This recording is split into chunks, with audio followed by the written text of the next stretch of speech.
astonishing to which Boris Johnson now appears to be the most committed world leader to carbon reduction. And that's as much a political position, I sense, as anything else. But just tell me this. All these countries will come together in Glasgow. Are the Chinese going to be there? China will certainly be there. The question is whether President Xi Jinping's going to be there, and I think he will. He will be in Milan for the G20 summit on the eve, and I think China recognises this is an important issue for them. Like every other country in the world, the reason why this is the number one priority is this is about the kind of world we leave to our children and our grandchildren. And the science is very clear. The climate is changing. It's being driven by man. And the world is becoming a more risky and dangerous place for everybody. And if you care about your children and your grandchildren, you do care about what's happening to the climate. On the other hand, we know that the changes we have to make to our economy have lots of other benefits. We're going to create economic... Massive loss of jobs. Well, you gave the example of us cutting our emissions by 44% since 1990. What you didn't mention is our economy grew by 78%. Can you imagine? Can you imagine? Can you imagine? Hang on. You're quoting the Prime Minister here. Can you imagine how much the economy would have grown if we hadn't exported so much of our manufacturing to other parts of the world? Well, why do you think we ended up with jobs going to places with lower labour costs? I mean, people didn't go to open factories in China because of climate. They went there because labour costs are lower. So, but Bob Ward, you want to push back. If you want to push back on the global economy, hang on. Labour costs. Go ahead. I accept there are cheaper labour costs elsewhere in the world. I accept that. However, for lots of heavy engineering, for chemical production, for steel production, for aluminium production, energy is the most important part of that. And what we've done, by mistakenly, in my view, going for wind, is we have made our electricity very expensive. For much of the last 15 years, we've had the most expensive energy in the Western world. So we've kind of forced this stuff overseas. I mean, look, you say the science is settled. Well, no, hold on. But there are others that would disagree with you. Let's talk about the cost of energy, because people will have seen the cost of energy has gone up right now. And why is that? It's not down to wind. It's down to the fact that natural gas is now much more expensive. And the reason why is because it's a finite resource and our supplies of it are nowhere near meeting demand. It is our dependence on natural gas that is responsible for the costs going up. It's not clean energy. The solution is going to be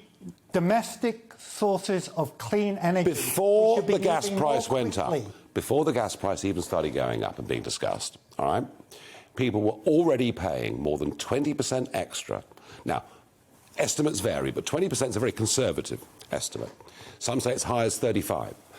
They were paying more than 20% more on their domestic electricity bills.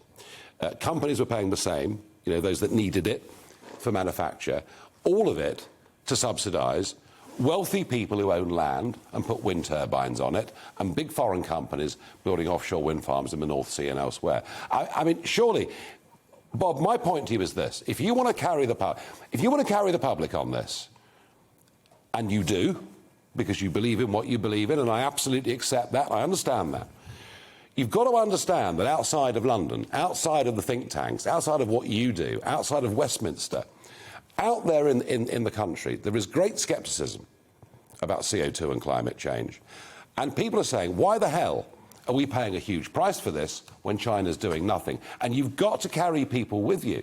And I honestly, I plead with you, if you really care about this, stop the poor giving the rich all this money. So the great scepticism you talk about doesn't exist at the level you talk about. Less than 10% of people now think climate change isn't happening or that it's man. The vast majority of people in surveys but should they pay the climate price? Is changing. Should they pay the price? So let's talk about the costs here. So we have two choices here. We either pay for the costs through the impacts of climate change. So you pay more by dealing with the damage caused by flooding that makes our food more expensive, that damages our property. These are the costs that we pay for. We've had flooding for thousands of years. The flooding is getting worse. The rainfall, you look at the Metrovis data, you can see for yourself, rainfall is getting heavier in this country and around the world, and it's basic physics, Nigel. It's basic physics. So is it global warming or is it climate change? The warmer the atmosphere gets, the more moisture it holds, so when it rains harder. That is why we get more flooding events like we've been seeing all around the world. Not just in the UK, but in China, in Germany. These are all events that are becoming more severe because of climate change. And that's the trade-off here. You either pay for that, if you want to pay through people's lives and livelihoods being destroyed by more extreme weather, those that have been flooded, or you pay up front. And remember, those that have been flooded, let me just finish. Those that have been flooded the money is a few thousand, isn't it? For investments in new forms of energy actually create jobs. You're talking about jobs that are created here. Yeah, I would think probably green jobs against jobs we've lost in other sectors. It's something like 3 or 4 to 1 more jobs have been lost than have been gained through the green sector. You think through climate change? It's not through climate change. No, I'm saying... Again, I'm saying you're making when the you mistake give of people, thinking that jobs go to China because of climate. They don't. It's labour costs. We close the steel... So you want low labour costs? We closed the steel works. You want to pay people less? Go ahead. We closed the steel works in Redcar because it was unsustainable. The cost of energy was too expensive. We now import. China's steel is not cheaper because of climate policy. We now import. It's cheaper because labour costs are cheaper in China. In many businesses, I repeat the point, energy cost is more important than cost of labour. We're now importing 5 million tonnes of coal a year. We have a problem with the gas price and gas supply. Yet, up in the Bolan Forest, we have a massive reserve of shale gas. Should we not be fracking and taking out some of that shale gas? Because we're going to need it, aren't we?